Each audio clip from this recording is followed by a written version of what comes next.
میں بھی ان کے ساتھ اسی طرح چلتا تھا جس طرح اونٹنی کا بچہ اپنی ماں کے ہمراہ چلتا ہے۔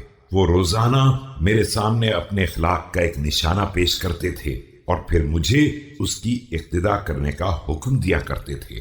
وہ سال میں ایک زمانہ غار حرا میں گزارا کرتے تھے جہاں صرف میں انہیں دیکھتا تھا اور کوئی دوسرا نہ ہوتا تھا۔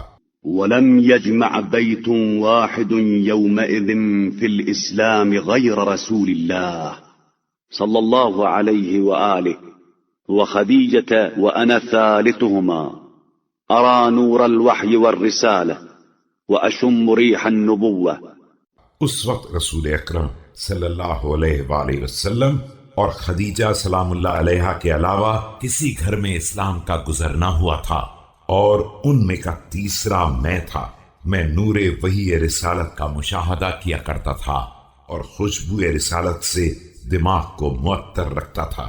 وَلَقَدْ سَمِعْتُ رَنَّةَ الشَّيْطَانِ حِينَ نَزَلَ الْوَحْيُ عَلَيْهِ صلى الله عليه وآله فقلت يا رسول الله ما هذه الرنة۔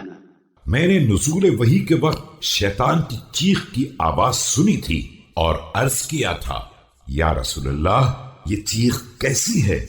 فقال هذا الشيطان قد أيس من عبادته إنك تسمع ما أسمع وترى ما أرى إلا أنك لست بنبي ولكنك لوزير وإنك لعلى خير۔